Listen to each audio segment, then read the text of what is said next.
Hey there, it's Mike again with the 66 split bus. I wanted to do a video today about the interior kind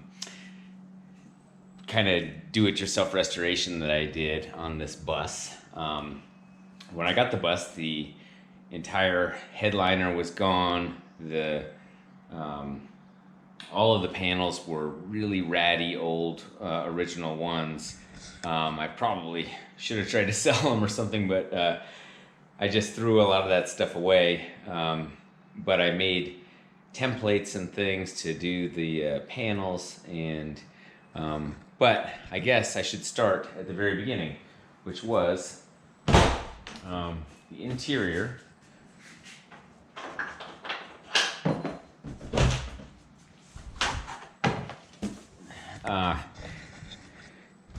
What I had done is I ripped everything out of here. There was no headliner, and what I did is I put the Dynamat, or this Dynamat stuff everywhere. Just this thick, it's like a tar paper with aluminum foil on it. Some of it is black, some of it is silver. So the first thing I did is I had stripped out the entire thing. I had the windows out too. And I had the seats out here because I was redoing those.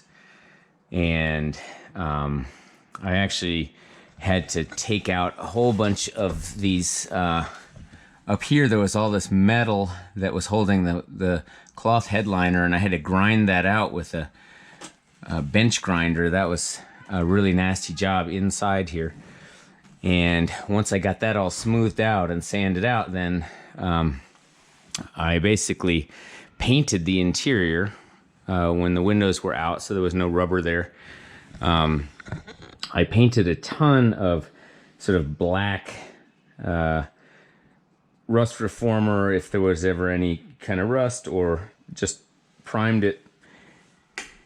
You can see how there's some things that are not perfect here, like this is, but for the most part, I got all these window latches and everything all good. And then I set about putting on the Dynamat stuff, or Fat Mat, or whatever this stuff is. It's actually really expensive. And so then I got these guys here, which are the new kind of this wraparound pedestal stuff. I put that in.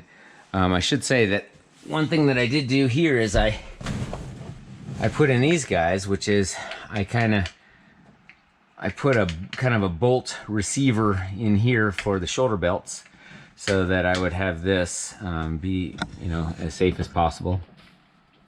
So that was kind of I had most of the dash out, and I was trying to decide. I had so much stuff to do that I decided to not really do much restoration of the dash. And you can see like this here.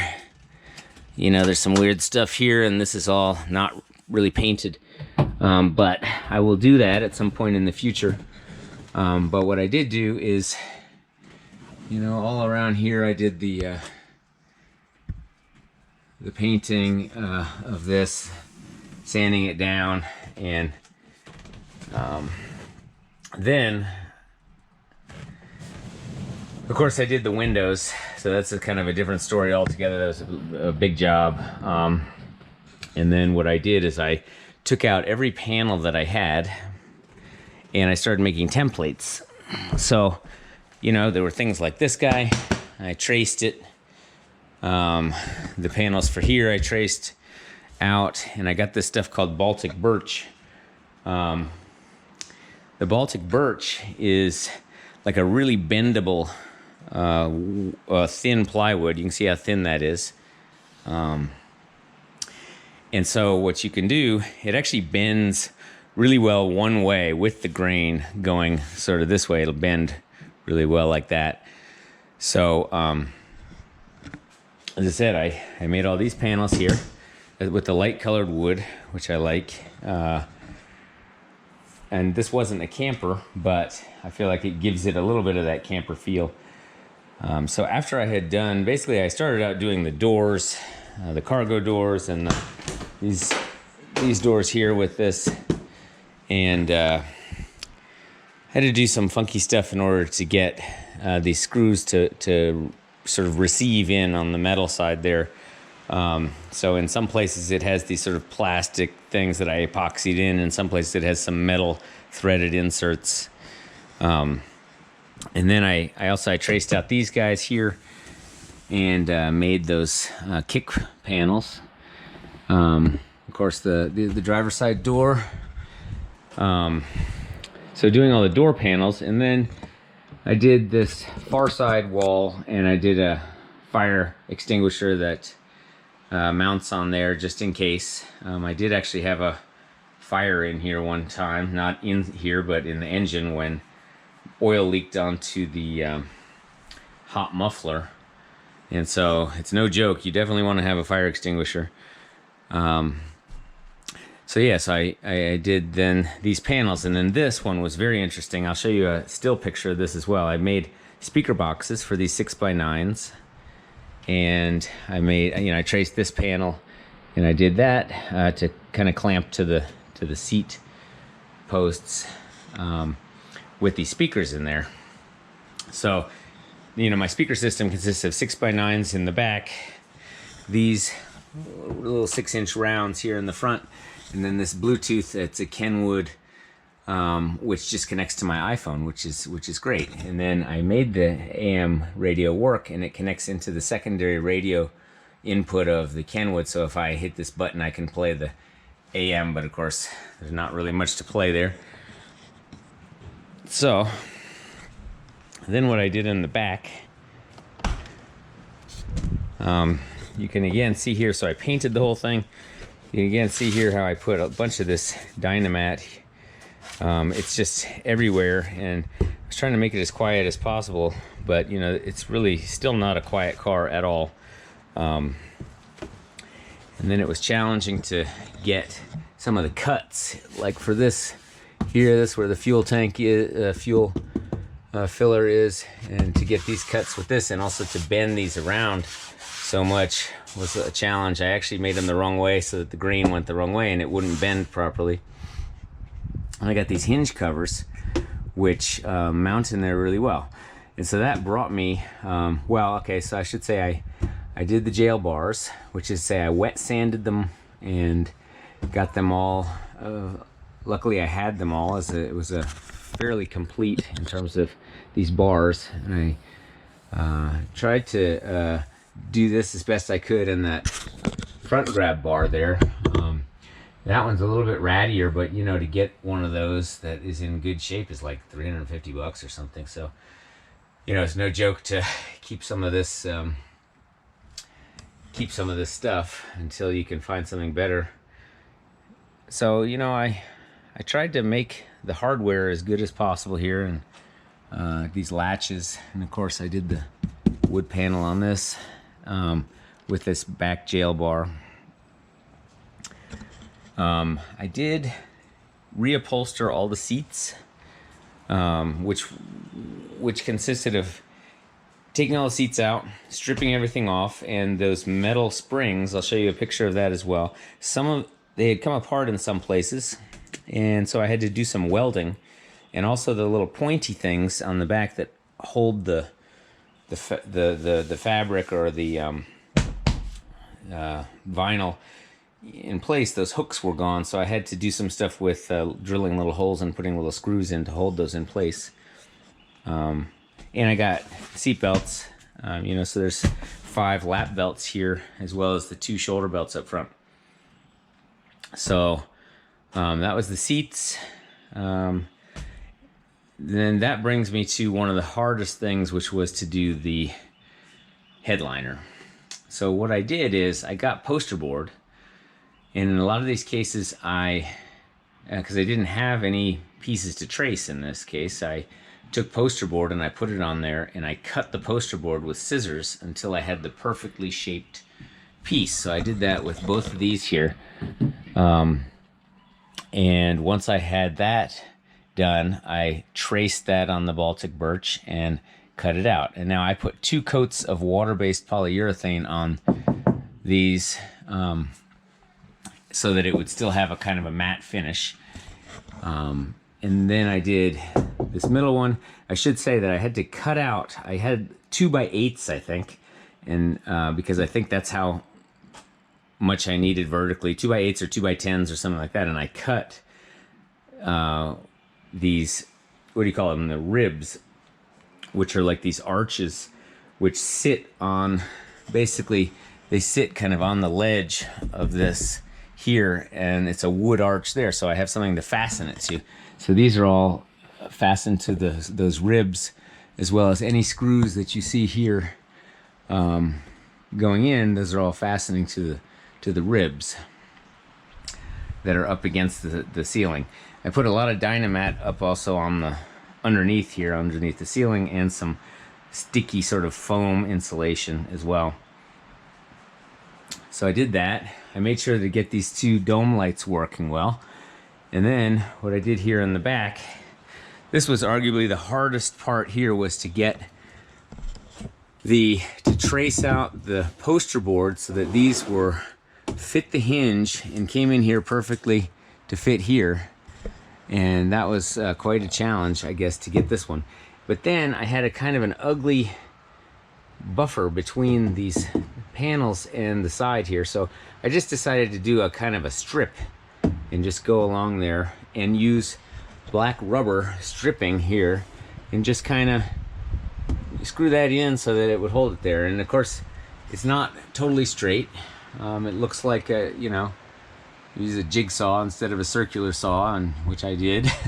But you know, it's I think it works great. It has a good look, and it's kind of like shows that it's a little bit homemade. So that was the headliner. The other thing I wanted to show is I had to do the air box here, which was, you know, to paint all this and redo the hardware here and here. You know, this does a little flap inside, and this does, you know, a thing here to let the air out of the side or the back, and this in here. And I had to pull this out, and I had to really clean that out, and I had to paint it, get rust reformer, and get the functionality of the clean air system working well, which I did. And also I had to notch, you know, this piece here to go around it, and then, you know, this piece is removable, so it comes off. I got new visors, and I tried to clean up. The Safaris were already in here when I got the bus, but I tried to clean up as much as I could these sort of little sliders. And as I said, I haven't done the dash, but I did paint. You know, I did paint like these, like the headlights and the little vents down there, and all these gear shift knobs. I got a nice metal shifter, which feels really good when shifting, as well as this leather steering wheel and this Brody knob, which I really like. I just steer with that knob all the time. And I got, of course, my gauges here, and I have my washer and my little front jet squirter, which I'll demonstrate at some point. So that's pretty much it. Another thing that I had to do was to try and get this guy. You know, so look how crooked that is. It's just not that good. I got a vinyl repair kit and a piece of black vinyl, and I tried to make this good, but it's just not that good. Could have probably had somebody do that and it would look better. I got a new floor mats, and I had to weld in place these guys here, which are the little cargo door holders, these straps. So I got new straps and the new mounts for those. So that on both sides here. Let's see, I can strap that in place and put that in there. Yeah, that's pretty much the extent of the interior work that I've done. As I said, the windows were a bit of a pain because you can see, you know, there's a lot of places where the paint job I used this black goop to kind of seal the windows, and then I had to do some touch-up paint around it, so that was that made it not look quite as perfect. Of course, I had to do this piece here so that my cargo doors would lock, because of course this thing comes down out of the bottom in order to lock, and it comes up out of the top as well. So you close this door, then you latch it like that, and then this guy here, you know, gets the latch here, which looks like that. So here in the front, say I put these guys in. It has a little pad underneath it. I tried to clean up what's underneath the seats as much as I could, and I reupholstered the black vinyl seats here on both.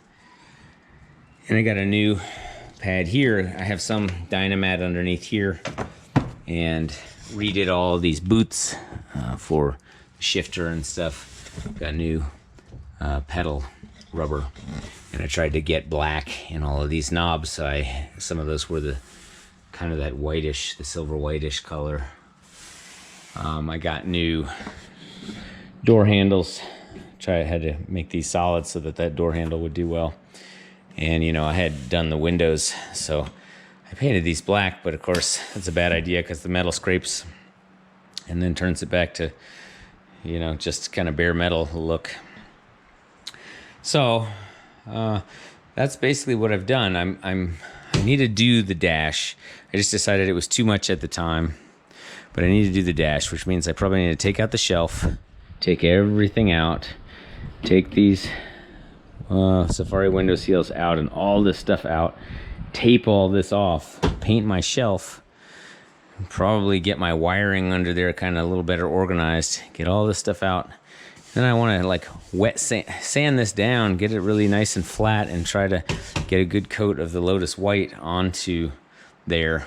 And what I don't know is when I'm doing the dash, I have, you know, when I'm painting it, you can't take this apart, and there's like a seam in here.